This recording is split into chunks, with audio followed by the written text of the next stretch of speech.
Malola vale.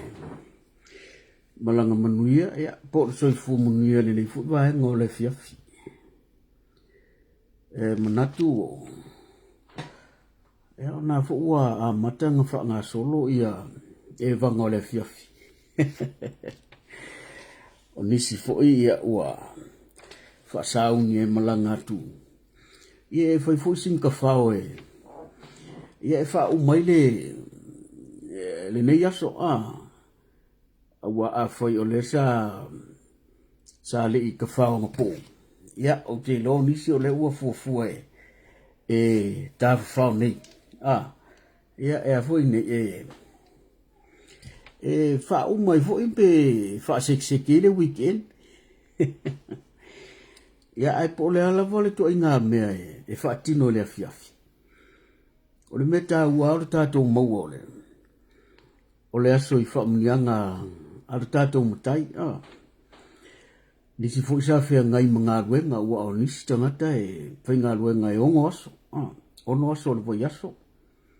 Ia o le to tele o nisi ia hi Maxwell, Jenny. Nā lola wa.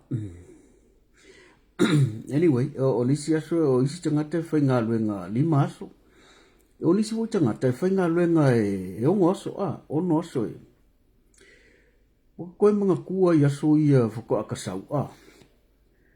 Koe te mire ko akasau le valu lima. 1985. O le vai taimire na. O le kokongi makasai ai. O le, I think was $3.40. Koruka la fast food. O le vai tau fo le nama le vai taimire na. Mo le meo le kawhiri sa o ngō tangata I mo meo ngā ruenga. A whai ai ke musela o ngā ruenga ngā lo uso kai au I lesi whai ngā ruenga karia oe. Alu I lesi whai ngā ruenga karia oe. Al kongi maka ngā le vai tau ngā usau oe le valu lima. It was $3.40. Ia, ngā wha solo mai lo le ilu. Ia le lau ka koe I vai kaiminge o le. O le kongi maka le wai lusu lima tala, I think. Ia le uka ko foi mea kudunga coast food, fast food, limos food. Pa to yan ko la ukala le mea le o le aile amatali al tatou Faasoa. O le vai taimi le mo le mea o wakaimi. El company inga usau. So ka ngu mea lisi aso, awa maka I lisi aso. Ia o le company la le ngau iai. Ko kele o Samoa. Samoa always the majority o tangata whai ngā ruenga. O mai lawa ringi vai kau. Kele o kampangi pe majority lawa tangata whai ngā ruenga o Samoa. O le winga la utala le whale lea. O le whale lea ngā osi e lau papa. O le whaingo sa kui kai le city. I Mount Eden. Whaafsa ngā I le lei male. Malea, male whale pui leo le Mount Eden prison. O le winga la utala le whale lea ngā osi e lau papa. It's one of the top best timber factories ai. Sa ka ua o le Karahaor Havi. Ia songa. So, o le mea lai wai koru fifi. E toru sifi sa ai le nawa I le company na. E ngā o sa moa fo I ala ma kongi sa moa. E pei fo le leo feiwa I al company. Wa ukalaku fo. Io ka whaka I kauria le whaka kasau mo sa moa. Kalaku la ua reo bo levo ngai kama kakaku wai. I'm talking about 1985. Yeah. Ka wai e lo le mea. Fai mai lo le wuri. Yeah. E pule o I lau over. So mana tua lai koru sifi. O le mea lai e ukarango le vaenga lea. Mo le mea le fia o paralangi le vaenga lai lunga le management I pule. Ma supervisor. Pea wha ape ke whai ngā luenga double shift. Ia.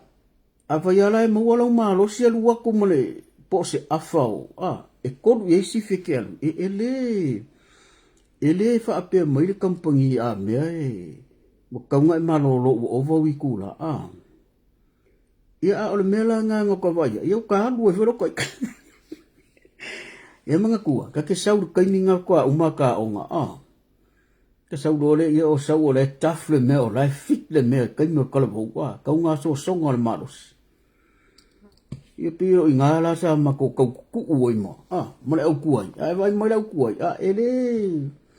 ele ku mama inga ka makifo ia mo le me e la mako ko lu mo le se wo ie ko kia mako ku pulanga fakas mako mai fakas ia ese me mau kia mai ai ai ila ngai ka mama ku ku ngai kele le usamo ole wingo ole au ku ole ukala ile na taimi mo le me le faingo fie ona su e ngā luenga. Ai musu ai le ngā luenga se wali kui ole I lunga ole e ngā morisi kampangi. Karia oe. Mole me ole su e o tangata whai ngā luenga. Ai mole me voi la ta ole mole me ole opa kaimi. E pēra ngau whai.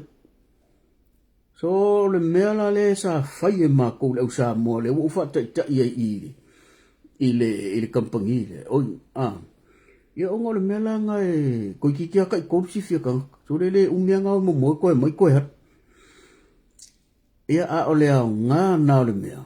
Ili tau singo a inga sa mo o ngā fwoi wai loe el palang. Ele aila o ka ngaka sa mo e whai ngā luenga mā losi. Ono le tau singo a inga sa mo. Ia ranga. Ai se ia lula I kua la tala noa I le mele o le ngā la inga usau al valu lima usau lo whai ngā luenga. Ono lo uso matua le bomaliu. O lo uso matua na supervisor le vai taiminga ele umea lang supervisor ai alunga I lunga le officer o ngai inaua la e saunga ia sa pulele ele kampangi sa mo so nga saule su elanga lo ngai mawale ele umala ele umilanga nga supervisor malu lunga le officer ia ai mo lo nga lo ngai kai far ku pe kai I Auckland City ia ma ave lo o se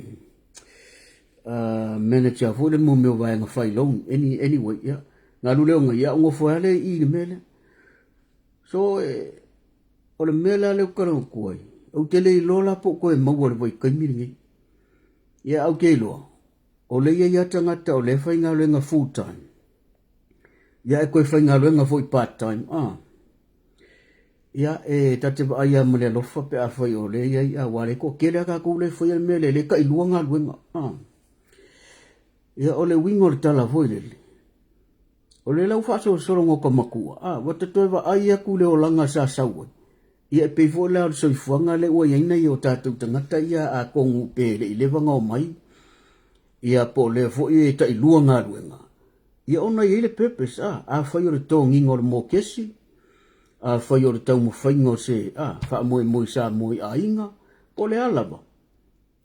E wha maa loa I lātou, wai le whaingo fia mo no tau si a inga. Le nganga I o tātou tangata sa moa, maua lo le opportunity, pingiro, Peita I fo ia ka kou ka ngaka ea mio wale woi le leo, mai wha le kong ma whai mo kiere Mo koe mangkua la manure whai la ukala, le kampangi le ngā iei. O ile sia so le mo ki fai ngā renga. Ar ka heo pere ka inga se furu Se ua mako ki kei o le mea lai maari e whea kura ukala le mea le Ko se ko whama ko le fai el masingi le mau ki iai Ko se lai ainga I loa ku loa la wali ia ko lua. Po le mea nga sain mai ei se sio o le si piko. Ka ngakai wo mai Yam ka viere ka kiriro ka ikairi I'm just a fresh on the boat. Ia. Ke ila vale halu le e oso kuri ko lua le. Ia ko whaalongo ku foi le lisi piko me wela mfanga u ko le vai. Ia wa pefu ku marisi ko pe ko fa Le la wo ka foi langangi. O fa ku lo le uri ko le ko e mako. Ela me fa mo. Pei o se immigration le ngomoi. Ele umea wa kuro Ia o sa wali moile leo ko kas. Ia male. Mapala langi ko lua. O ka ngako le immigration I'm talking about 1985. Tore. Ia ngangau maiale ia mangkua. Anga maua umata ngata ia. Ona, o le whikau whikuria ku mari mangako e sao I kua e feo soi kua I pāla I kua.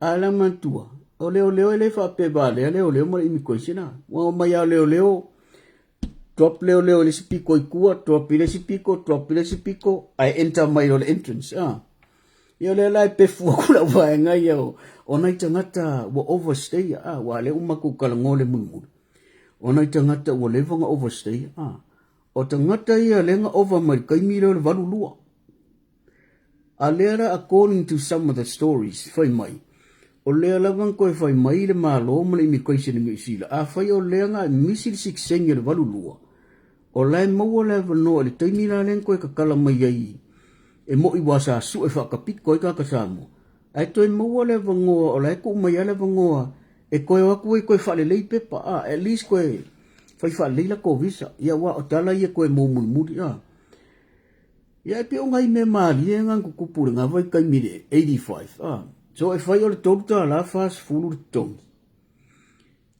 koe wa alu wha asau ai ale alo le opa kai mia wa e kolu sifio o le whare ia koe mau ai lola mga i kanga kai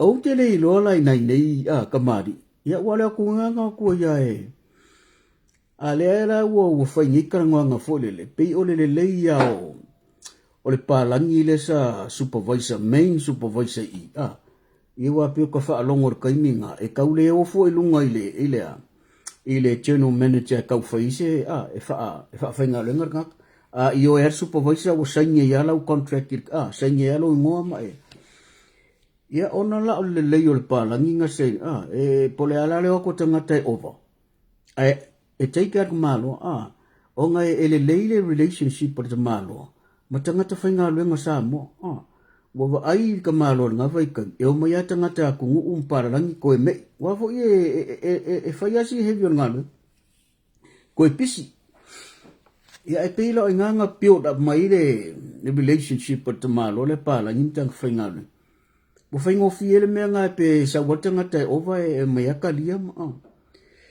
e peila o le menga nga makalole ko e su e lo le menga i le vai kaininga ia bole ko e lola le talia le supervisor wa la kurka kasu nga renga refer sa o ilunga le in management ya nga yaka nga le vai kaiminga 1985 ya e pela no foi ko le ta to te matawina lo yai na tangata ta to ai le mamalu lo te le Samoa le ai fai al mele ta ilua nga renga e luanga renga ka ma luanga renga kinga ala fai malfana ia ona you know all in different purposes tau te le lore mafu anga lea lenga whainga luenga malo sifa penga wheo ni me fifa tino le ainga o me Samoa o me ia ai musiala le mele le pei ingo le mokesi te tongi le mokesi ia e pei o nai vaenga na ia ai wha maa loa ia ila tau o lo whaia le mele o le ta iluo ngā luenga uma mai full time o sol part time uma mai full no inga penga se fai kula moe wai le fa pe uma mai nga nga longa lo sa lo ka ngulu le e sau ai malolo ya in 2 hours time ko a mo se moe ya e ko ya la por va ver ya e usu ya amu ia ila to wele ango ia me o le winga la utala amu ia la ko le wo mai ne tunu o mo le opportunities ai o mai ia wa foi reason sa kanga la ko pa le winga la utala tangata la ia wo mai mo le opportunity ai le o e fainga le anga o mai ka milo ia fa pe ma o la ia penfiki ma fa pe nga ko ia le o ma tutua awa kasi le va ngon ko ke le au tangata Samoa ia manisi fa tunu but kala ngoaka ku ia ka ko Samoa kasi le vai ngor to tele fo yo tatu tangata wo mai no fo mau ai le i fainga ruenga fa kasimsis nga mai ang fo mau ya o mai mafangau fainga ruenga lo fa ngau le i ya le usel le pension me fa pengama to tele wo mari liu ba o le ke kala ngol tele ro vai tami matau sanga tele no mai valu lima se o matami le ya ia ka ilo na ia ile fa itali o tangata ia pat ata ko wa ai fo se situ ia e pe a fu ala ia ka ko ngi sulu mo le ulu le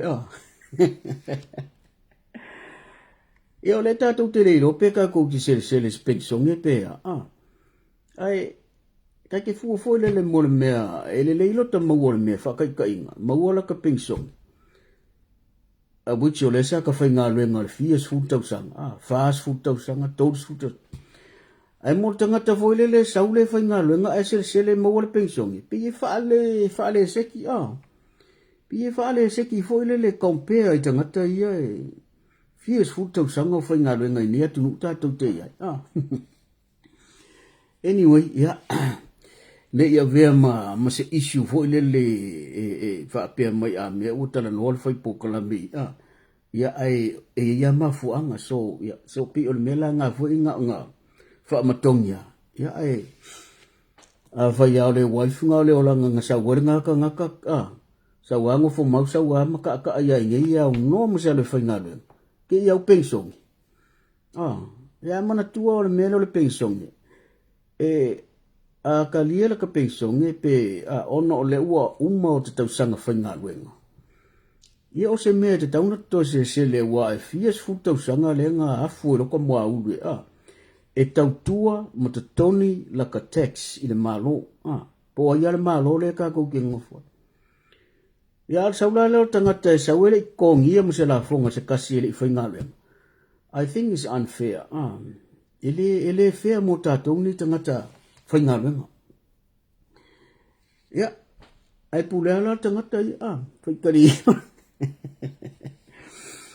Anyway, ia, a tonu le umise tātou lai. Ai einai mata upu se lua lava fia Faasoa iai. Ia, a wā folisi le fia lau tele. Mana tua. O nei lava meo Faasoa i lungo ala leo whapene o mana tu lava express. Fo le freedom of speech, freedom of expression. Ai leo se mea tātou te, wa umafo ino Faasoa le vaenga lea. O le ala vole mta upu. E leo se mea tātou te whina ui. Po o kou e sao, po o waila le sao, po o ia le sao, po o au e sao. Nei o le mea e te tala i eiri tō whama le whaau tautanga. E ta oto atuai au tafa. Ia moe alka ngaka i mawhau ye. Ai sa au te tā ua so o fo le mea lea. O le la unga le whaife au e prepare. E le o prepare mai inga ia oe. Pe la unga fo le whaife au. Mo whaisanga message. Suki ai au. Pe suki ai oe. Lei o le message al whaife au. Po le la unga le whaife au. Na whau le vai aso atoa. Ia. Ngi whape mai fo inisi. Se o la unga le mako whaife au. E ai longa o whainga ngak. O ila so sasa ropingi mai i o me ngai le isa statu ai ai pula le vai au pa to le wingol tala ele fo winga e la ve ka ko no winga a foi e la ve ka no winga la e kaunga ko e to e ai tanga tai se si vai ngol so fu e fa pe nga la men yo e fa pe na lo ui lo na wa ia ile mele o ta wol Faasoa awa i Faasoa e wa umana o ta ua. E mata upu a tātou Faasoa i pe Faasoa i el polkalang. E a fia i nisi na whaapea lea o leo ke kalangoa ki a lako. Ia pe ia una fia leo le si vaenga o laia a fia isi. Ia a laku se simka upu o fia le si vaenga ai le fia isi. So at the end of the day, you know le upu phrase whaapalangi, at the end of the day, e le mawhai lava ista ngata. Po o le alo na whaiva, o le alo na tō mai, o le le ata mai lai whaatino isa na, por kalame po le ala wasem, e le mawhai lava is tangata, ona whaamalia ina, fina ngalo maloto o tangata lau tele. No, there is no way. Le ai masamata upu tātou te agree umai, pe tātou te ese umai. E always are two side. Side o tangata le taritonu, pe le fia ia marsai to tangata ia pi o mea nai mua lava o u tala noa atu ai ma wha poi la mea i lau wha fonga le te umata umai fo i wha pe au ua au langa ku fo mata upu ye ma le ale of course ma le ale ya nga ma le ale lo to tangata ya na wo kala ngo aku so mta upu la ka ku kala ngo ye ne ke ufa pe mo se si ya o me ale ale ri le sa mo vangi me ya ai le ai ya nga ta to te Faasoa awa ili fai unga lava ia o me fa pene ele me fa ya unu fa li oi ele me fa fu o na ko so ku u lau tanunga. That is why we call it the o me ye Faasoa ilunga ifo le nga mo stangat pe ya o la wale fai unga ila upolkala nga mo se tangata to tas ai le fa pela nga uma ya tato anyway on ta upule pe sa utala no la tele ye fa mata up ya wa umalanga bakula uviu ya ma Faasoa fa tamali I mai fo ile ma malo tato ya o fina ngalo na tangata o manat fo lo pokala ai wo ko e avatua la le issue le ele tele yese tala no na pawa leo le e yei nei vai nga fa popo le tala no le mata upule o le mata upule ile fa leo ina male ta uina o aso sa o le vayaso ya ko nguia le ufa pe nga le lungole o le fa mo le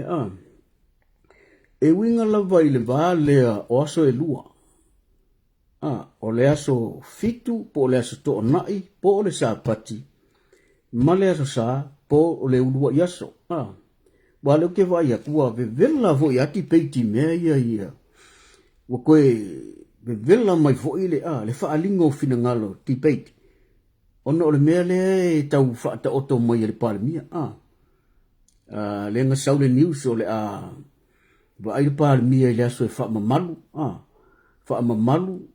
le sapat ia mana tua la o le ta unga lo le ngole aso o inga lo e fa ye lo fi na ngo ma faufaunga fa lo fi na ngo ma faufaunga wa la o pe wa afia lo la fi na ngalo isi la ta pu isi aso wa ai fia le va nga le o ka umela ko ai pe ona fa yetu ta to Faasoa ka ko e har mema ai le umi ese taimi e mana tua foi o le alanga ku unga ko le clip le anga le ilai ile tauti nonga male sal tala no sao ale fionga le aki epikpo le fionga ia pa tele mosese o le katoliko lea e sau no sao ia ma faa sao mai eia I tangata lotu pope la specifically kon mai eia e kalesia tangata kakoliko o le mele fi fa sa ba tana no na foi fi au pe tu ngai lunga clip le video la pe le lo fai mai lo foi fi au o le me fi fa sa o le kalesia ke visiano wa fa longo so manuia sa patia tayao ale fai ilisa le sa le la sau manuia sa patia tayao le la wa wa mai lo ilunga foi fi au le me po le fionga le patele ia le vo ilan fa amala mala mai lo o le sa patia ia le tausi tangata I utaia which is o le sto nai po o le aso e fitu ia yaso le vo ila tausi isi e ka le sia pe o le fitu ma le matou fo e ka le sia ia manisi e ka le sia o lo latou tausia le le sa pati o le aso sala va ia o le ulu wa I yaso o le aso na toe tu wa Yesu specific lava ma kilia le message le mai ele foi au ila ula vi le mele wa le nga umana utano e tau sangalente ola vi ule o te va ai atu nei ele mea mana tua foi Samoa tu lau e ala lava ona numi le mele onga ele o tangata le lolo ele fa pe alu ka fo ele lem kwa le alu se loku fa mai o ele ala sa ola le ala se pe alu se pa langi fa pe mai o ele sa ola se pe alu fo ke ia o ko mai le pa langi po se mauli po o Sunday tomorrow is the Sabbath pe le ai e ala numi le mele ono tatou o tangata Tātou watangata tō anga i le lotu. Awa ala fisiri kele le ua sau nei. Ai se ane me ua whaanu numi mai ia tangata. Le ta unga aso ma ua mailoa aso fo ia pe ua lua aso ua mailoa ngumi whaatasi. Ua tasi le ta unga e ta uai. Mana tua sa moa ma pa anga tātou pōkalang. Ole mea leo le ta ua sa pati ole mea leo ua wha ingoe tangata le sa pati ole aso sa. Ele I lewa tele. I think it's only about 3 or 4 years karunga mapunga mali mele. Ai ilo tātou soifua mo le ola mea sa moia ilo a ole sa ole sa. Kaungu okulo mo le aso fitu. Wha ngalo ele aso fitu le ngalo ale o sa pat. So there was never any misunderstood or misunderstanding between the 2 days. Ele iai se mix up mo na fear tau sanga. Don't know mai until the last 3 or 4 years. Sa luai loa tangata e o waka ka le sa. E o fo tangata o le lok sa pa. O sa pati o le sa. A lea la mo tato ia le error nei. Le o te fe o pe o fe ku le pe o fa ni tau sang. O le to e fa leo ina I tangata lotu aso sa. Le aso sa o le aso sa. This is where the problem comes from. O le problem o le mwhai a tangata tausi a sa, tulau wa bifea ko inao is the general issue. O le mwhai o le tangata lotu aso sa, tausi malu le sa. Ona to e ta ua le sa, o le sa, no wa ingo fufua koso mai le ingor sa pati e ka ui le so le. Ana mani noa, o le sa, o le sa. Ale wa o mai ne taimi ne, ia ua palu ngai fa sa pasui le mea. A le ane me le tupu. O le ae ngofo atangata loku tausi sa pati. Ele o atonu e ni fina unga inisi mea Pio la fo ina le no fo ia tu te le fina wina. Langa se amana tu tanga ai pe o lewa o tau lewa o wa ai nei le mele tupu ni fa le to.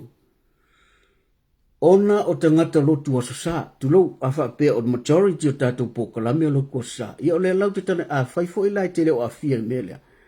Ia ai mo ila tau o lo fai le mele. O le ka ufu o le sa pati. Ili aso sa. Ai le o alu ale alungo le o langa ma le tau nua to loko fiku ke iau pe makangaka kau sa pa ki o mer. Ele o alu ale tatu o langa fa pe atu tangata ia matau ia tau sa pati. Oi, o nei la le sa pati, o le sa, koso mai fua la sa di sa pati. No? O le ae, e flow wale o tangata lo kau sa paki, Ai o tau ia po o tangata, majority tangata le tausi la sa. O tau la le becomes the problem. Le wa kosa i nei le problem. I le koso tu fu o le ingor sa pati, e fa ingoa ila sa. Le lau tala noa ma sa o mele fionga ia patele. E aua le whaanu no mea. E se ale sa pati, tausi e tangata iu taia ma isa la elu. Tausi e le aso fitu, tausi fo e tangata lotu sa pati.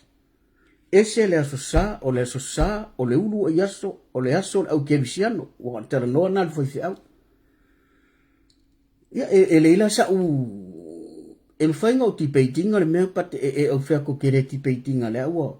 Le awa manino sa unua ngar whaiwhi au ia.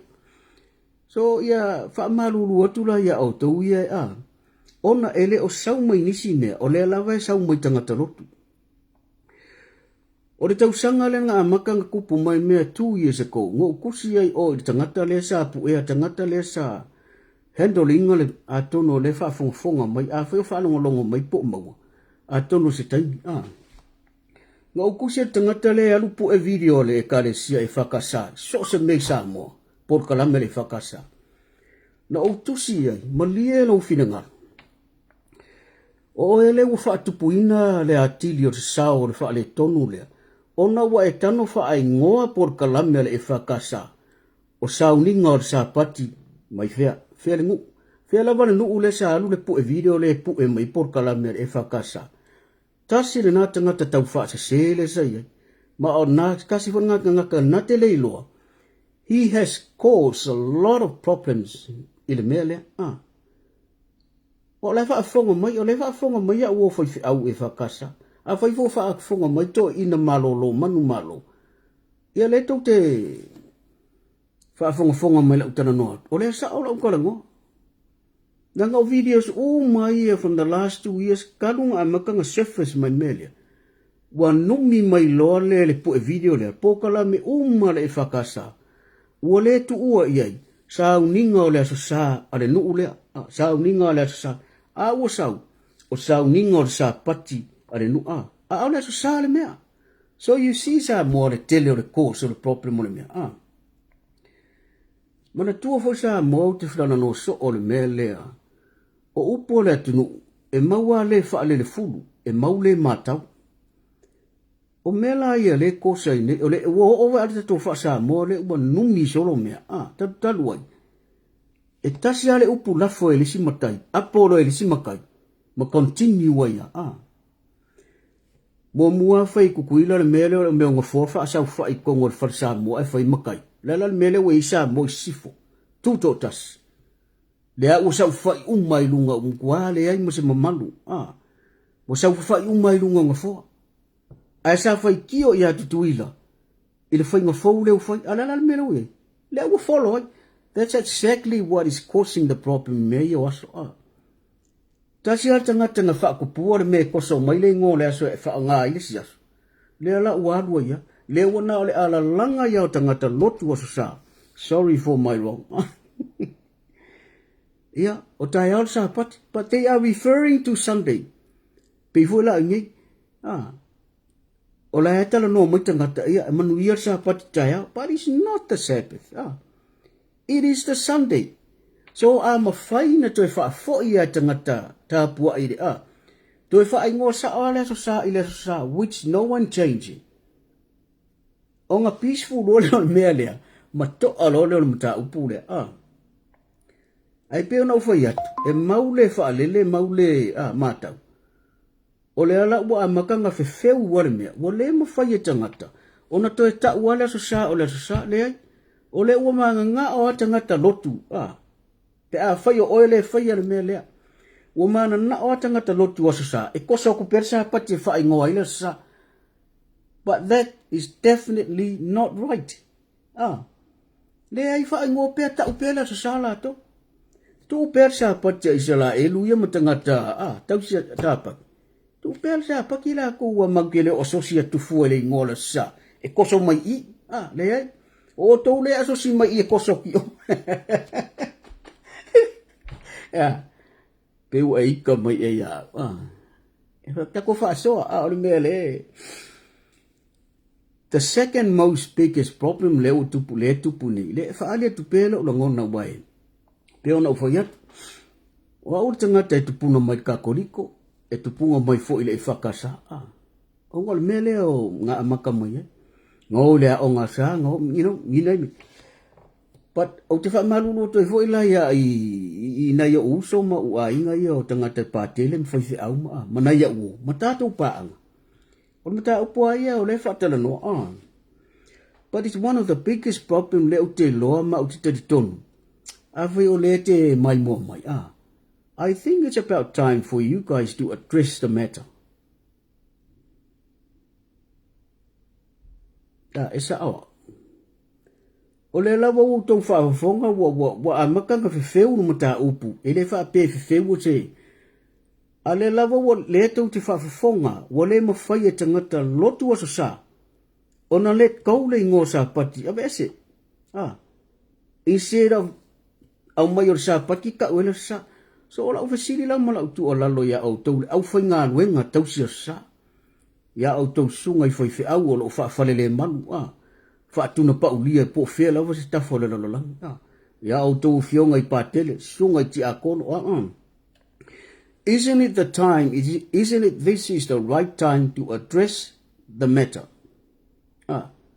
and put this matter to rest awa e mo ia tangata lotu ai fai la unga e auto ma fa sa o mai lo e auto ono le ai lo leo se toe pisa o I mata upi o aso e lua. Ola u tal sangala na ia pola ulu ia ku voila nga ia oe le fai fe au le tausia sa. A fai ngai te manatu fa pea e le o mind le pau e pule aka ngaka a. But pia no fai atu. O le mea lava e pa u mai o tau fonga. O e tari tonu a eitanga talotu. I say, because people are just followers. E follow ata ngata le mea tau te sao ngō mai e. No minga la utala, it's about time for you guys to address this matter so that we can put this confusion into its place. Olo o tau sao no mai aso sa umale la whaasolo tau sanga. Tātou e ka le sia, matangata lotu. Aua nei toi ta ua mai fuar sa paki e koso mai i le aso sa, o le aso le nei, o le aso sa. E whainkare mea. Pe o lewa la wa usosoni atu ila utou pito la au. Se longa la wa mai wa fa pena tangata lok, se longa fa mai se longa fa mai mak foi fe au kwa. Ai a fai ngā lulu e fa tasi la fai fe au. Po ai ale kalesia ale kalesia tausia sa. A fai ngā lulu e fa tasi ai a mai sa tau fanonga masa o tau tu o lalo. I e kalesia ngai te tausia. Aua nei toi au mai e sesi pe toi wha leo mai sesi sa pati i le sa. Lei o le sa nei whai tatou lotu o le sa. Exactly what Patele Moses said. E kalesia ka koriko, tu ule sa paki la kou yo tangata yu taia mo isa la elu, ma tangata tau sa pati, ai tau siala sa ole ulua yaso. Se vai le manga i ole mea, ai address mai whapenga. Ai a whai hoi la e, o oe le whai whi au. I'm talking in journal. A whai o oe la le whai whi au le wai fia fia, e whai le mea le o le la unga o sa paki la sa paki la sa. No wingo oe le si tau wha avalea le o langi. Definitely. Nalo kala ngō ki a oe, a whai o oe le ke preachinga, kai aor sa paki. Manuia sa pati ale whailau sa uninga le sa. I am telling you right now. O oela le tau sora mua le tau whaavalea ina o tangata. Mana tua, o tau o ta ua o au auna. E ta tauna sau le mea sao me o tau whonga. E ta tauna preach mai o tau le mea sao. E lo sora mua ia o tau. Le whaai ngoa le se aso sa i le sa pati. Ma wha se se inga i beta ngata. And make this problem so confused. And people are so confused about it. Ia le ngala awa ufa alia tula umanatu Ala unga sao ai o tau e leo sa pati la sa uma. E le to yei fo istanga te lotu tulou. E to nga ngana fa pe o sa pati la sa. But why is it so confused? It's because you guys are leading this false information which is feeding the people that Sunday is the Sabbath. No. Te tauna fa sa o le mea. Fa sa o le foi au le te solo mo ya o lo ka vale my happy amen o le ama le ya la I fola la amen ai le fa sa o le mea se le te la ngaina. E te tauna fa sa o mo o to. Ona usita i lo le o tangata ma me ese separate so lua ele fa pe e yengia so ngumi mai se ele I foi ele atua ni aso tasi lua toru fa lima ono. Pe tasi lua toru fa lima ono fitu. Le ai. Everything God has made was made perfect. And all for their own purposes. Na wa utala no ati ya oe. A fai o oe le fai fe au. I'm talking now specifically ya oe le fai fe au. Le ai te wha se inga tangata o le aso sa o le aso sa pati. Well, I'm just asking you.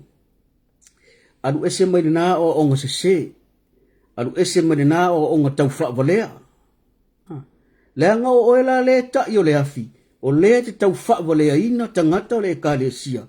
Ma ta ua ia le aso sa. O le sa pati. Ai le ai se mea wha penga.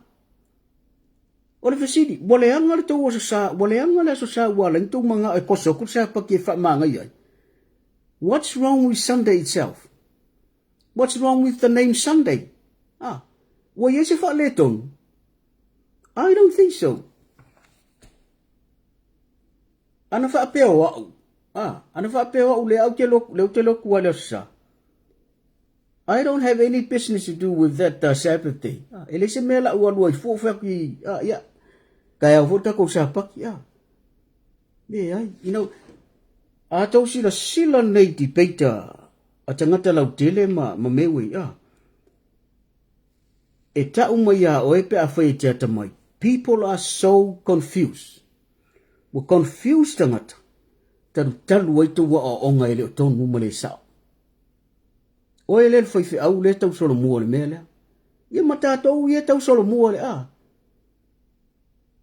Wa lea lau whako fisiri. What's wrong with the Sunday? Wa ia se wha le tonu le so sa le tau la sa. Wa mafu aino tau manatu pe wha ingole so sa e toso koi forsa pati. Ia u whai kau o kinge ko mengi fa mai ia e sa o le leilanga o sa so sa o sa pati. Saulo malpolo inga lo na wha o le fionga le tua. Io e mana tua le sa pati te wha pa ina. O so e ono tenga lue ai whai au whi au. O lau una tali ma lau ona fini, o lau manu ma lau poa. O lau whanau, o le ele fo, e malo lo. Whauta lai le confuse, le o taun fuse sei tangata. O le o si i mai polo ingo le sa pati le tusi pa ia. Whai ele polo, whai ele sa. So definitely, I am honestly telling you guys, we're confusion So, o la ula na so ni atu. Ta tau le au whai lotu. Po le whakasa, po le mamonga, po le pope, po le loku ka awhiri, loku patipaki, loku O te tauna o tau ai whasa o tau whaiwhi au. Aisea, leanga o tangata o tau e kālesia ia wa confuse sale mea. A oi tau whasa oina, whasa o mai o tau o whaiwhi au. Just let the people know, leave the Sabbath alone. Ai o mai tātou e whai le so sa. A wae le o iai lawa masita mai pisingisi a tangata tausi sa pati o whapea. Koskoso mai la sa i ka urka ko waso. Le hai. So Samoa, a whai e malama lau fina ngalo i la utara noa. Mota taulana e malama. Nono wingala a whai te luakulo kai au ai alanga mai kou whai whai au manuia sa pati. E iai tangata e toa le loto si ilonga lima whapea. Whai whai au, pe iai se lau mea ngai whai. La me wati le penga e whai ngā kau whaavalea. O le aso na nei o le aso sa, o le sa pati o le nafi wa umala e kau si kankala. Whamaka isi se kose loko o koe whai penga. It's a big challenge, A wa ai longa e mwhai se si o tonga i se koe ku, si i le lima ku o whai au.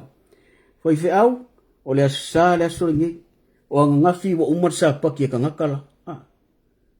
Aru sa o tātou waso.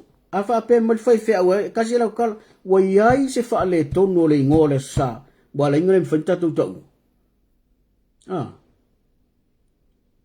Ia, ele mwhaina e whina wina whai au, pa whape ele lava lau research, ele lava lau waile mwhainga e karia whisi le whai au pa au mai. Ai simple. Ia, ole vai. Ole vai ngā mua na tātou talonoanga. So, e watu mo le nganga mawalalu. E leo se whaatonunga, e leo se si Ai ole tālo sanga ia o tau ia whai au. Po ai ia le whai au. Isn't this is the right time e put that matter into rest. Just put this matter into rest. E alala le tau tino I tangata lotu o lau au loku. E le koe spising isi a ka koe koso me sa pakira sa, o le aso le nei, o le aso sa. E a whai e le ai e le mwhainko lona winga. Le lau au tau sa o kulawa ia, o e la le si whai au pepelo le iai. Wa se e tia tangata iau upu wha ole, ma lau pepelo, you making people so confused.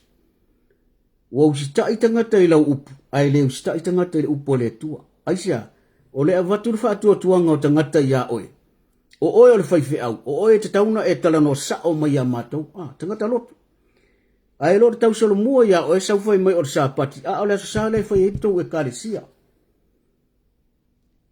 Po le ala lau praise the Lord, amen, hallelujah, o le ama le ale te pepelo i lumo le tua. E leo se sa pati le mea lea.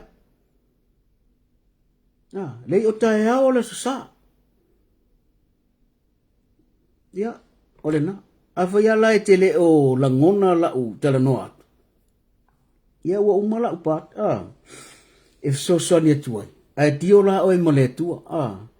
La nga lewa ufai atu nei o le a le whaafonga mai fo i matangata o lau au notu. O le la e a ki renga make people confused, ma whaase se ina i pēr tangata o le aso sa, o le sa pati. Se koe lala ukala i kua le tangata le nga o whea kule sa pu ea video le whakasa. Heading lava pu e ngā video nga. Nā e tusi ai, sau ninga leo sa pati i lalo manu. Sau ninga leo sa pati toa mua. Sau ninga le tasi dengan tengah ngau kusi la iai mau ele itali mai lono winga ai fai lona le lo se mea lono e afro le fa fong mal pu video le sa fai el pokalam le no mare fakasa tangata le sa fai el pokalam el fa ke le lo po angu al taimin nei atasi na tangata mo mua sa wo tau fa se selia sa uninga sa pati afe le sa o tau mātau maila sa mo le winga o le upu sa mo. E maua le whaalele, mau le mātau. Nga whaalele ai lunga mātau o te ngata muli e ilo, muli kau waso a kua ia. E au no masi su e pesa. E ole nā tūranga o sa mo. Nga whaalele a sa waru, ai le upu lele o le maitau. E le aise upu wha sa mo tu lau, le lunga tātou pōkalamel au ata mamai sili atia, but ele ai se upu fa sa mo ta o se mai tau le ai o le upu fa sa mo o le ma tau oi tanga la fo o le tanga ta fo nga mo la fo fa longo ye nis follow mai ya le ale meru tupu le ma tau bo le to ye se ma tau o mai tau uma sa wale fai pile por kala me mai tau o la mai tau o le ma tau mai tau to fa fonga sa mo le message as a sen of it. People will follow the wrong one instead of keeping the right one. Fai tio sa moa i a kukuila i na ufa nganga fo i tono fale fai tau fai. Lale mena utupu. Ia le utau vasa i maini kuila. O ai le wa solo musa le alo le mele. Tato wa inga i sa moa. Definitely is not our culture. Ua mata ngā ai tato fa sa moa. Ua se e a fa i awai. O isi ngofo ia o tele ngo makaki ia isi nkau fa ia o tele lopo ingu. Wo mai tangata forfola ava. Wo mai malako se vai. Se vai fo ia fa mau ping se vai loma. Ia po se vai fo ia paki kos. Sau fo fa mai malato ma fola male ava. To me that is so disgrace. It is so disgraceful to our culture. Aisea, la nga o le matai o le tangata e fia e mamalu ole nganu sa moa. A ole mamalu aisea, ma fuo mai tangata lai sa moa. I'm talking in general. Ma fuo mai tatou a inga lai sa moa, tatou nuu lai sa moa. Wa sila tuale to fa ma fa utanga e fa vale me lai fai. A ole ai se fa yaku e se vai.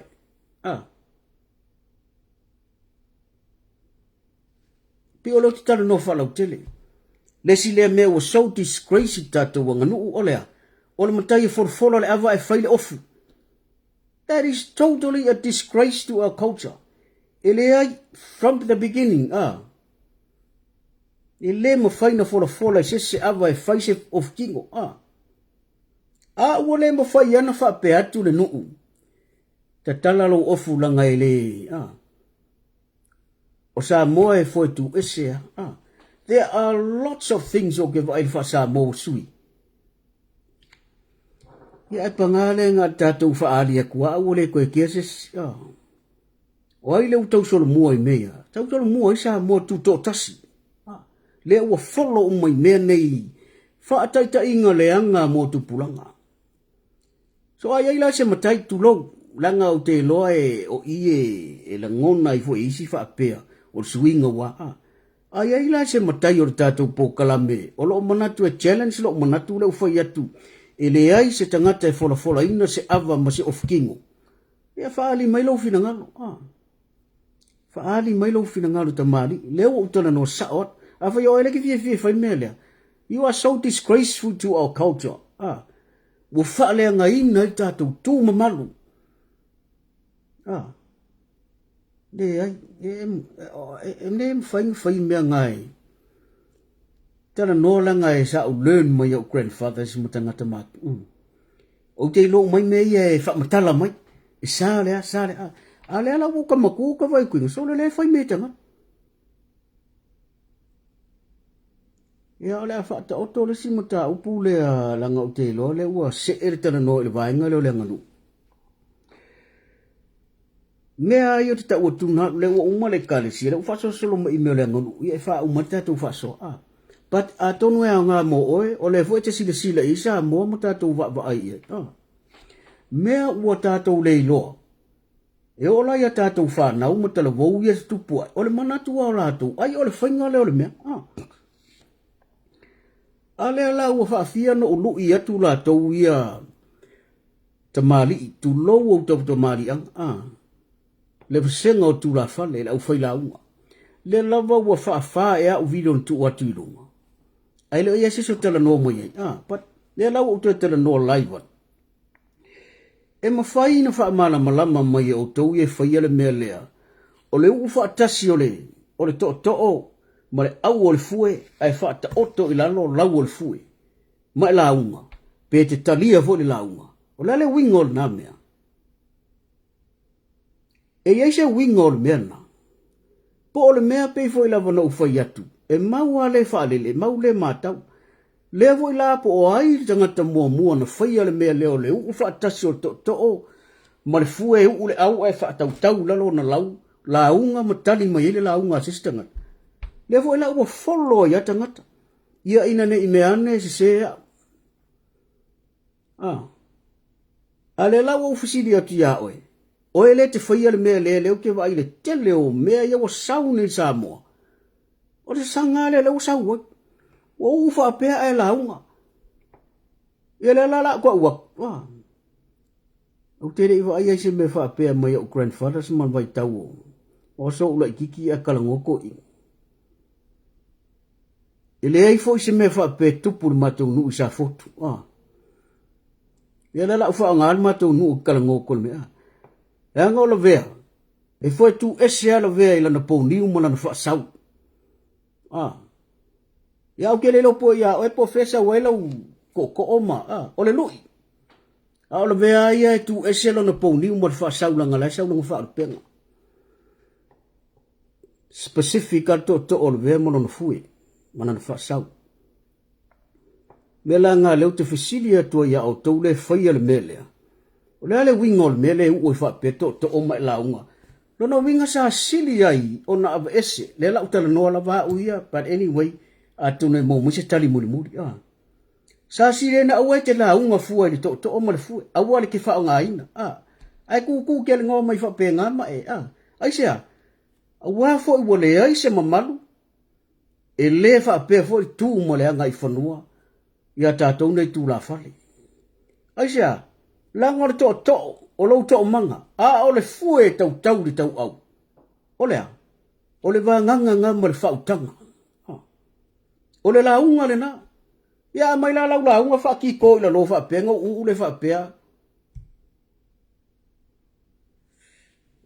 Tasi na vai nga i kaka ila vai. Apat o le te lu ia tu o ele te foi le mele e ia se winga. O fea fo e mau mai ai.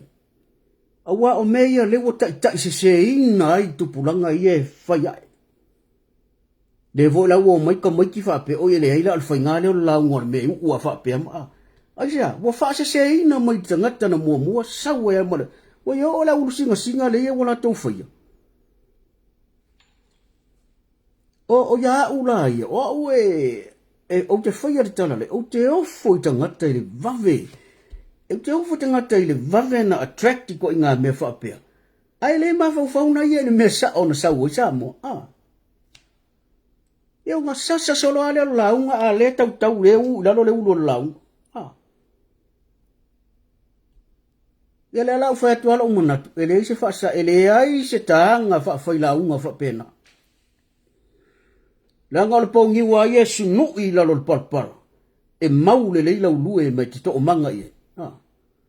A o le fue, o le launga i whetaha i e ka oko i lungo o le kau au. O le paua ngā o le mea o le launga whai launga. Ia le ua sau oe malo poko fau, ma le poto leta o ina mai, uu whaapea e whaau i lalo le ulu, o le ale winga o le namia. Sa sili ai, o na ua e te launga male, ke sau fu mana ngā mea pei fōri ngā mai, pei se tū ma seanga vo ile le wa mangai alwa ai. But to me, it's so disgraceful to our culture. Nea wauta watu, tu sa wa e whaole ole i tū ma le anga tu la whale. Tu sa wa e whaale au ngā ina, a toa le winga o le mea to o malfue. Ia whai e tele fia, tali mai, Faasoa mai tate Faasoa. Ia ngō koe kari aku fo ile. Wa peo leo utala no atua uia le matou nu isa fotu. Ia nene i teo whapea mai se si ai e ama. Pate le ise me whapena. Wa ngal pau me whai ngal sala le me mauai. Ale tupu, Samoa, nai tau te sila. Ua makua sau wale sau leo. Wo o isi ko inga singa. Ia wanga. O mai la unga mai a whapenga ma umatua ia. Tu o ku fwoi le sikanga kai kari. Wale ai, Whea ua iai le tu o le whale upolu, mana whai la unga e kūr ko ai tāre fue.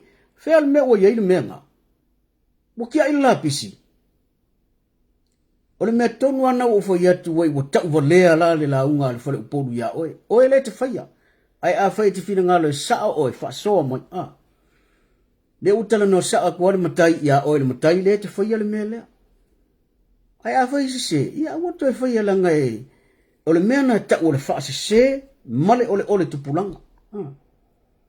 Le fo o whai lo atu le mea le, wa tele video yu ke whai atu. Wo mai a sau whai mai ma se e vai. Wo le ave e se e vai. Wo sau whai mea ma se e vai. Koe whai male o futino. Ai fola le ava. Now, what kind of culture is that? Is that our Samoan culture? I don't think so. I call it so disgraceful to our culture. Kusa wa matanga, matawa lea tu ai mawhaapea leo tangata matupurang. Oi o le whainga la le mea. Ngau mai fo la kou whai. O tau whaukalai, ngasa solo le mea pe ua papala. O le mawhai e sisi tangata tu e whaasa. Kusa a koe whaasa o koe whamai, o le mea langa mako wa ai mai yaso la. Ke ia leo whamai o aso la, ale la iki. Iri a koska yonga sifu. Ia nga. Ma le mea lea e tu lo wafi o anga langa la usa solo le mea, pe ono whai at. Maka o le po, tua solo ele mwhai sisi koe sofa. Tasi le vaenga iri kaka ila uta ofi, o le mea leo ngofo ilu ngofoa. Pio no utana no atu. Nga ula ma whaitala i tutuila. Le ua tau solo mua ia Samoa le tuto tasi. Ona whaile me le ua whaanga fōa umar whale umare. Who's gonna break that ice again? Ai longa i tonu whaisisi. Olo utari tanunga. E ma fua mea i tono le ainga le whatino ina le mea le. Le mea ua mai fōna ka fōa le pālangi ngofo le Samoa. Mule eise mamadu, I'm telling you. Ila uleva ai whaamatai. Le ise mamaru, o pe o mea ka miki fo i tu lo fio anga, e leo a fia ai o te tala noa i le mamalu, ma le mausa li o le tātou wanga nu una saua. Tu sa o tau le wa whaia, wa whaasa o le upu fo i lele, o tātou tūmanga, o le a o se e wha i awai. Wa se, wa le mwhain koe ka hawhi. O le fo i la e, wa whaia le si ai, ngala tu sa whai. Whaia ku fo i le si ai. Le ala ua palu wa sa pasui e ia Samoa le mea. Al fusili, o ia whaasa oa. because it comes my love to fo I mai ale fasili o ai se to em foi to fa sa o me ia sa mo le foi ia pe ana foi atu atala no lo ile nga nu mo sa fa ile nu mo le fia ele ai se matai e to fa se off tu na mo le nga nu sa ale o tana no tu ai langa e Olo grandfather ng maliw le was fu ono tau sanga sa ia o om fa mtala me ya. E no fo ia lord fono mtaya le nuu po ni sau fai po ni fono po le alava e sa le mtaya no faisi off. Ya nga. Ala mele o tupu ne sa mo. Bo kaule ai tanga te tala off. Ti banga na si matai le la unga tau fai a. Te tala lo na la ise e mai lo la unga a. What about the rest le nua toma le tu malo? E pei foi le a tau faitanga te te tala o fu tono le. O le wa luka le taimi wa a. Wa lu le taimi le fa sa mo le o tatou se ele nganu e mama. Pe wa musu tanga te fa pia. Ya la ka kala kula o fu lai fai uma o fu a. This is why I always call it so disgraceful. Bole to ese fatu o tangata e fai e tato nganu, aisia. Bupina na o mai e fatino. A o ale ala le mele wa kupu o toura le umafu inga se kupulanga. Le ua folo to ya tu pulanga. O ila e fasa o, ale to e fasa o a Samoa. No inga le ko sa. Ai ta tau ona solo mua Samoa I sifo. Ona to e fasa o sa o ma meo tato tu mo le anga I fanua. Ai la iki a me fi fasa. Kau ai fa fonga foa mo le fale. Au ngi ko inga foa. Sal matai ni to e faise ofu tongo le fale. Fa utai fai ngo fi o le mea. Sal matai na to e a ko e poko ngua ko e fai ofu matai fa sala. Sal matai to e forfola se ava e nom fai mal ofu, fai se vai. Fa u ko e vai. Fai nai tamai mea iti ia. Aua avea ma mea ua peo se mai papala ua mtuasa solo. Ya sa moe leo se wha maulunga. Ua masani pa angal por kalame ila utala no. Ao oloi mata upu maale ale mata upu tu ngā wha pea ea a fia I soifuanga Samoa. E tala no sa o alfai por kalame le alo. Aua ale tu sa o tu fe au. Ile tau mawasi na tau fetu una I vunele lo tō whāma le whautanga I la tō lo whaia. Ia o vaenga ngā o le anga nuu leo utana noa toa. Kele kalangoa ki ngi launga langa o kele ilo se launga. A leo ke kalangoa ku I mea. O lea a fia le seko. O le tātou anga nuu o leo mo kua I sori pala I isi tangata. Ma ua tau wa lea umai a tātou. O whea waila le mea leine whai mai o Samoa I ma mafi Fai mai la upu foi lele. E mamai le tawa e na fulu. Ai manu le Samoa ila na tū mana nganu. Lea le tū mana nganu. O lea le tū mana nganu u lele mkwa ile lea solo uma.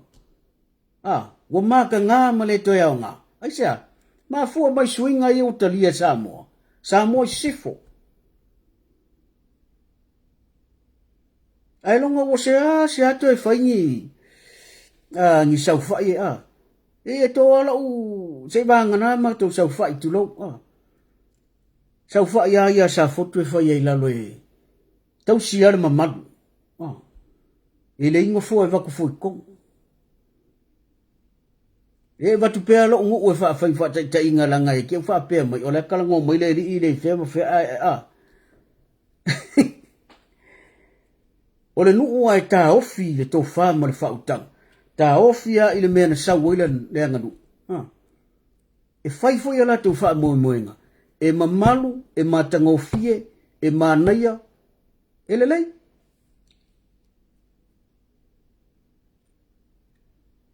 Ya. E le alunga o whainga makai le alunga I le ka ke vai a kui vire. Ola. E o so o mo le mengo fo. Ai le o le purpose le ngā na whai ele utupoto ma le whare Samoa le a inga Samoa. e fai ele fa le lave Samoa e fai ele sau fa ele Samoa ele o le purpose nga e watu inga fo o le purpose nga fo mo meu fale palang ave oi fale palang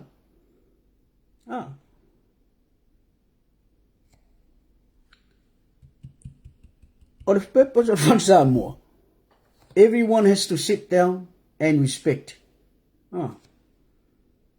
Yele nga Samoa nai waenga na lewa u fo yatuai so lewa u tala noa tu fa nga inga o fue mo to o gele lopo fe sa waile to inga tamai that's my own opinion ele o se opinion tangata uma but that's my own opinion o gele lopo fe te sa wai mana tamai lea e tu le ati po niu ai fa au ila lo la wol fue ilo utari tonunga male o ina o lo grandfather sa maliu le I was fun mole ono tausanga ele ingi me fa pena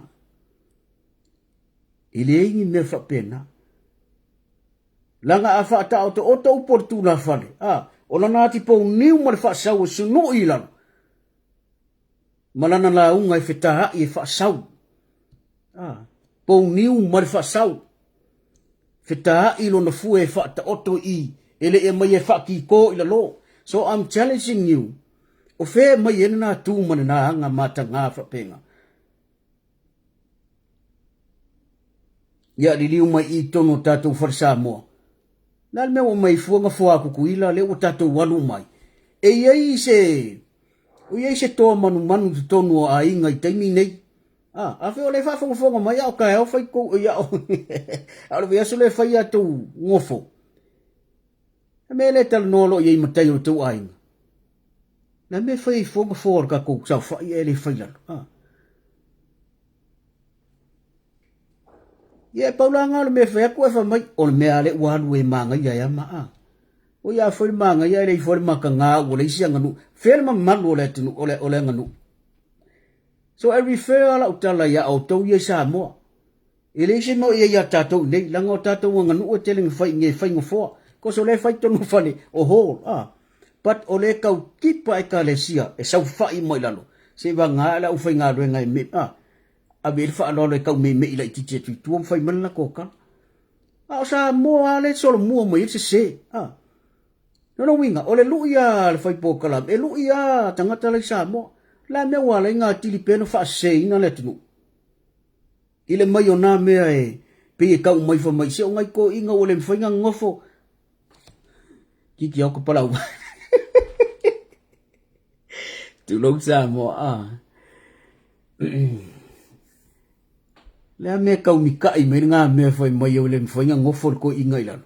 Oy, ale me lang ngofor alfor sa mo. Nawala may ko inga mo sa ngofor. La me leva ay mo mafaw tu awa mo fay. Kau ko o mer ko inga. Ay maya le fatal yatu no na po. Tau tai maya sau fai inga na se longa wa uma sau ni ngole aso foka ko kai vo ile to ina eveno for wala la mela wa mo ko inga vai kai mingi ale se ko fo wala foi sau ko ngor fan so le o se vale me foi me ko o le wa lu I atu o to la umar tua ari tu pulanga ne mato le wa lu I atu o to la me wala ina sui solo fainga ona fai mai lo lea o sui fainga wa mama sui fainga ko sui for me la ngam ko copy mai for me ko kuila le la ko kuila wa there's lots of our American Samoan viewers ya malonga imga o le ko mai ko kuila o le mo ko isidi ya ko fa le ko sa mo ya la ko meu fa talu ai lea ta ngofi fo sui mo fatata ai anga o me kai minge o la sa fa sa mo fa la to fa le blave fa sa sa mo fa la to upu fa sa le to fa le fo abo fa la manu tu mau ale mata ngo fi male ma nai o ta tu mo le nganu ku mai fo fa la unga e ku le po niu kalo mo fu fa ka oko sa se la le ai Manu ele to ima se kala foi yaki ai ngal pa wala mer foi pokalangi ngal pat kia kwa malo a foi ele ta ua ya oe le te whaafonga mai. It's one of the best thing e tā ua iau, le tū maleanga I whanua at Samoa. Ono te le manatu mai suafo a inga. Ia ai foi ono o le paula vole a o ina mai o au, I tū maanga nu o Samoa. Le ala inga stick, it's right in my blood. Mea ngā au wa ai se mea e fau lau vai. E mkwa iau iri kaka mo whangongo. Ai sea. La mea o sui e fua. O whea o mai mangi whainga whapea.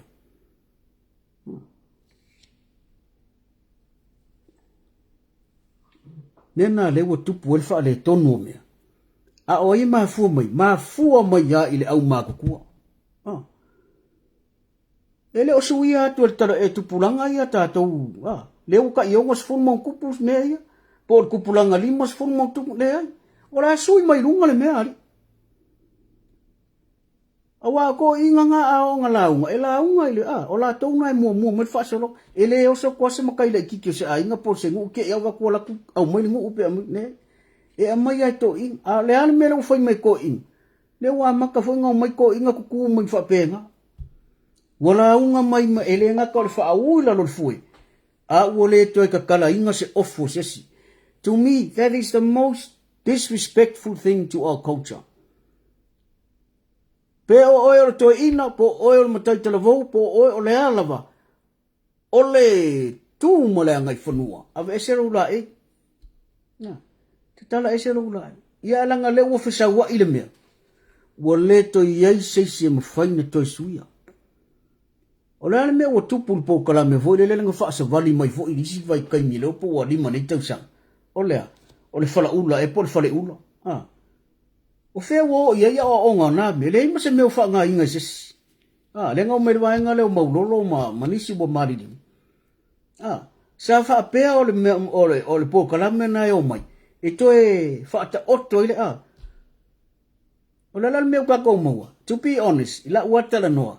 Mau kaiming wha sau o ngā po kalame. Ai sea, le ima se suinga ngā whai e samu. Nao na whai mai e o ngā e to e wha ava ai ma. Lale me utu, le ima sui ngau maua ngā mea. Kua la pisi ar ngā mea mawhau tangata. O le foi la i el po kalame la foi wha peo le whale ula wha au e po lea. E ingi evidence o ngā mea o tau mwhai ei. O ala mata upu netala noa i ngā mea o le o sau wa sui ngā fau o le mwhai whai. Nā le mea o le a mai ni whaasara lau ngā lo ia awala mai po kalame na malo. O le mea le wha pea ma. Wa se i longa o se tu ai ngā.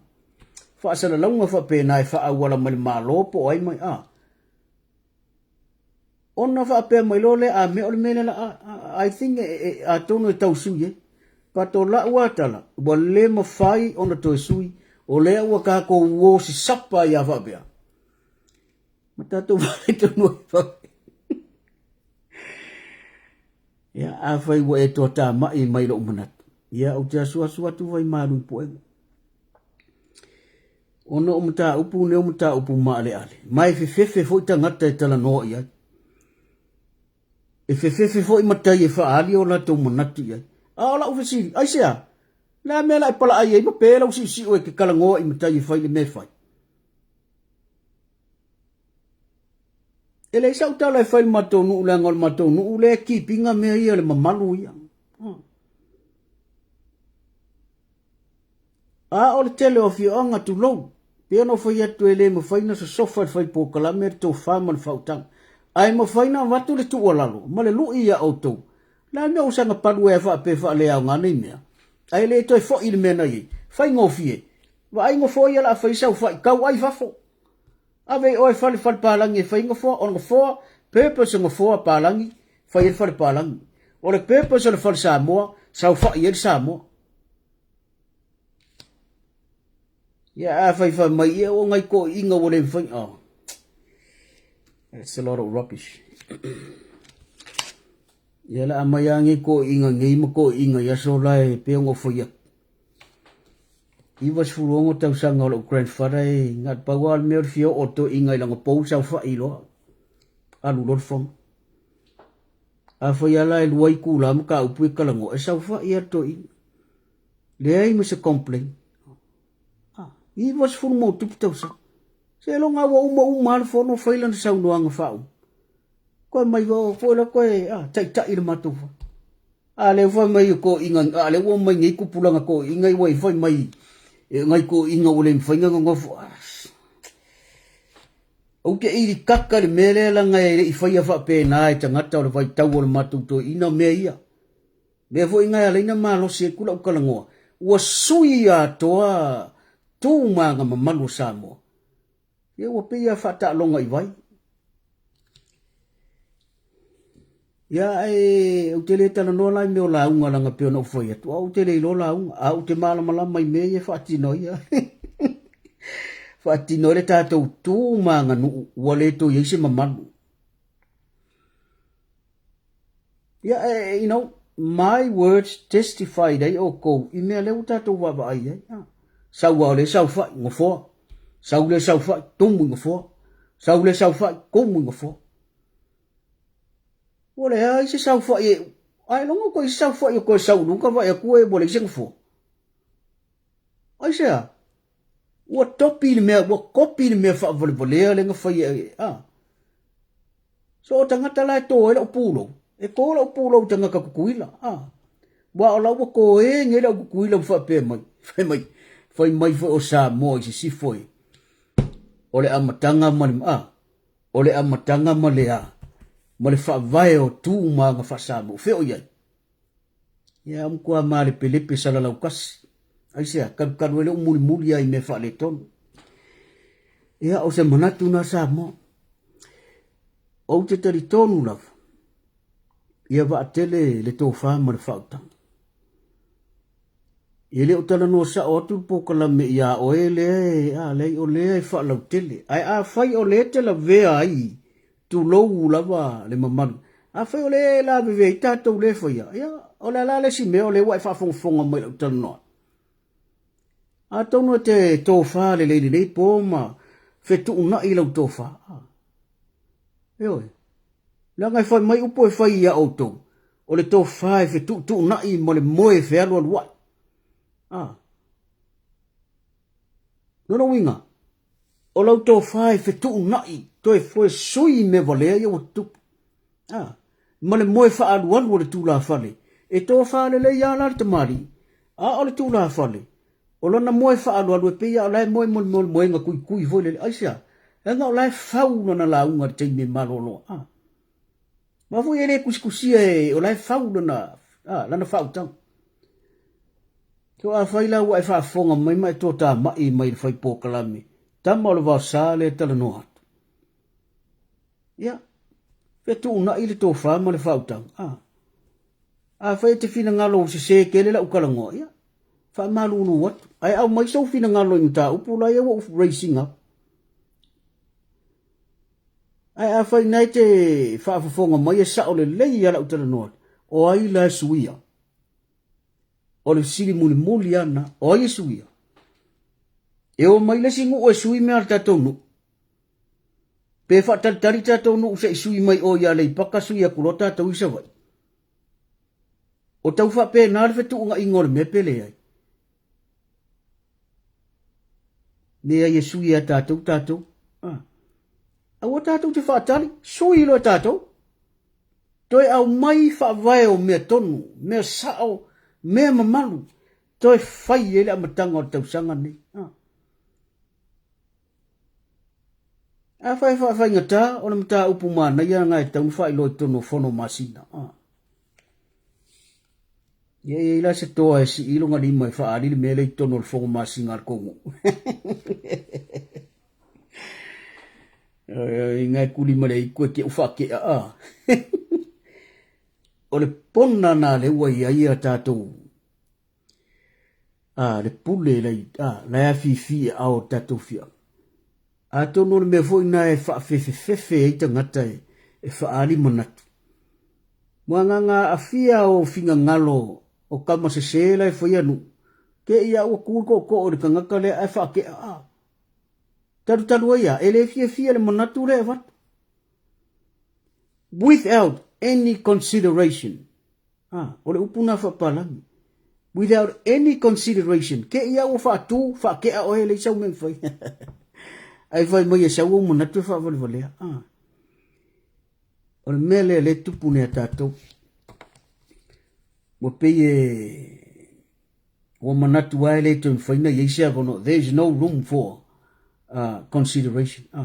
Pe o le ai sia no e va tu se tu ala. O kula fongo ngu kula fongo nge sa se singa koe. So e mamafila i tu la fongo. Ai nga loile mele u fakele alfa le tongu le makanga. Baku fuanga foa me fa penga. Ya.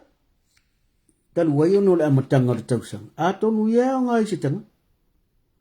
Ya ai pe ona i mata upuna le ufa i lo atu. Ia e filita nganga i ere tō whāma le whautanga Samoa, e maisia o tau. We o tusi a ao i ei ai ngai a vea mamatai sao, ma taita i ai. O tau olo i ele pule ali ma malu ma whai pule. Wa tō tele o tau le tono le porkalam. Toi liu i ere tō wha. Whai ngō fia spenga le tonu wa wha mea ia le o tana noa tuai. A ava ese. Ai to e maile mena iai. Se lau pasen. Ele ni suinga fo ile le fa pe kau ke o kukuila tatou te fai ai. E amele o mai e koe. Ale amele koe sui e o kou se sui aku mako. Kau fa le kong. E Samoa. Pua le atunu e poto ar tau tai ai ale atu se le amo. Ai a fai ua salauta. Ia, tonu ia tai. A fai fo ua si se leo le fai por kalambe. Ono mata upune, ya. Pia na fai atu e. Na o te manatu e tu watu i au tafa. Ia ai re fai ai. E pule ar sina fune stafu nei le lao lona fa. Ia ai ia vai malu i pu engalo fina ngalo. Ina ia fa pe na ona ngale leile atu ai. Ia mawar tō whamar whautanga. Ngale leile li ia.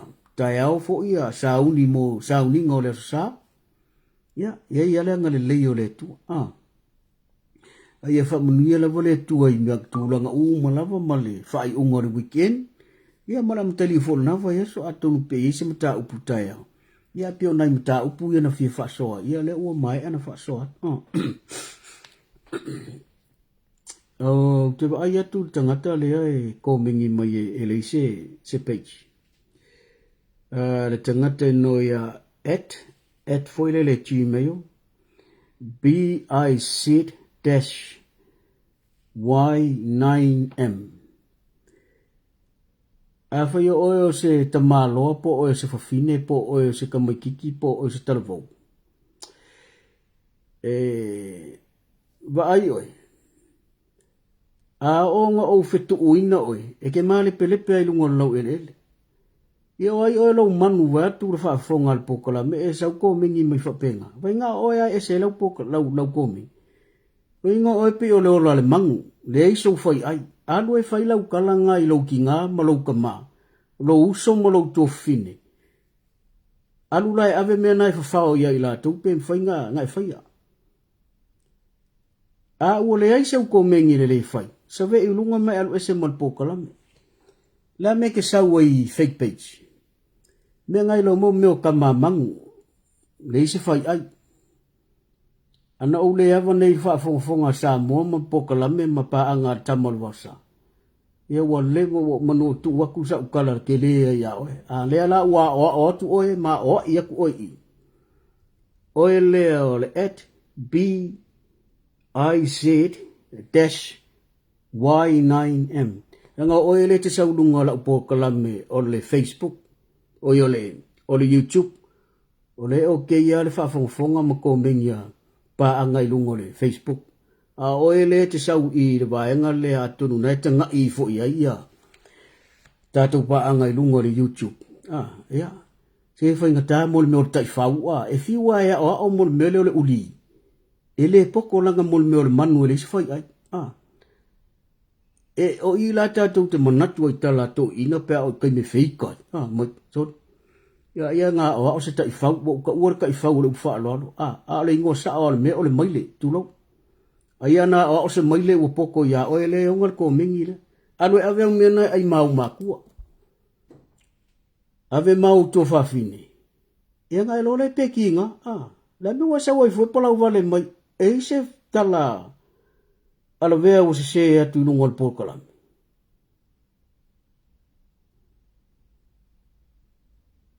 vale ai aso foi ai anyway sa o manatu le fa sa kala la nga tau no foi la utala la nga le read te nga tau comment wa e ta o le aina o ma kua nga e fa nga o mai ai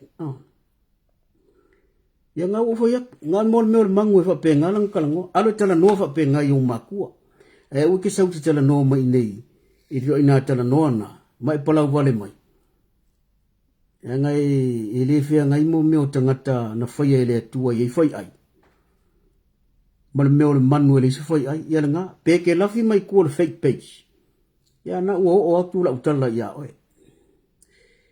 mai ya e alo le menga la ngai ke le lope te au yeta ya o male va yaso na ukala nga ya oi awa a nga fitu oi pa angal polkolam e mkua e ola ma sofa ma e ola ma le pelepe lungol franga ele tu ulolo le ma fau a fai ola mele le fai page se katangata ya lulo e pulo i afu mal povi ya ma ya lu eve menga ilo ai nga pe ai ilo ai la ke le ku kala ma fa le tonu ya ono lo ko me fa vale ya ai pa io Samoa ma pa anga to tinole ta to pokalam ya ma lo le sa ma lo ma futa mai manino mala malama se mata upu ya tatou tau foi mo o le le fia ile ila va se nganga e fa le anga se si tu o se le o manatu a ia Faasoa ya fa pena na tatou Faasoa ya mo wo se tatou mele le pe to ta se tanga tai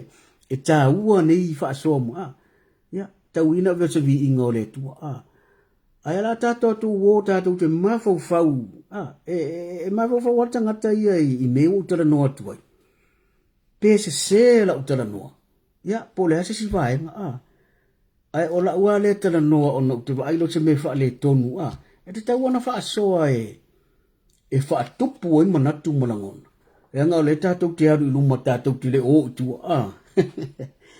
ya ai fai wo ise sasiare fa mtalanga to inam nei po e fa mangalo ya sau ni o mata to ta ao ta po inga i lo to sa ya manuia to sau ni ya ta to wo fi le lo oi fo yo lo ita mai ta to ya ta to mo pule nga ngole fa mangalo ya ta waila ngole o te le tu o ta le ile tangata le ngau so mai lu ya awapi ata tu o vanoi ko inga kanga ka fa pengi ai le fa irkala la avea mo me fia ai le ku o ku el kal nga lua le pi or ka o le le ku papa ku ai fi wa se ia le ai mo nuia la fa sa nga sa mo ta tu fe wa ai fi lo ia ti pe ai lo fa telet